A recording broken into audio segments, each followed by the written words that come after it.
জীবন কৃষ্ণ, তোমাকে তো আমি বলেছিলাম তোমার জীবন সুরক্ষিত থাকবে। দাদা একটু রগড়ারগড়ি করবে, তারপর তোমার কোনো সমস্যা হবে না। তোমার মুখ চকচকে থাকবে মদনের মতো, উনালের মতো, জেল থেকে ফিরে এসেও। কিন্তু এ কী করলে তুমি?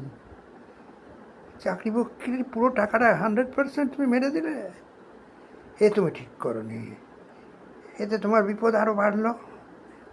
ওদিক থেকে দাদা, উনি রগড়াবেন, এদিক থেকে দিদি, তিনিও রগড়াবেন। তোমার এখন জীবন প্রাণান্ত হবে। জীবন কৃষ্ণ, জীবন প্রাণান্ত হবে। তুমি এখন কি করবে বলো?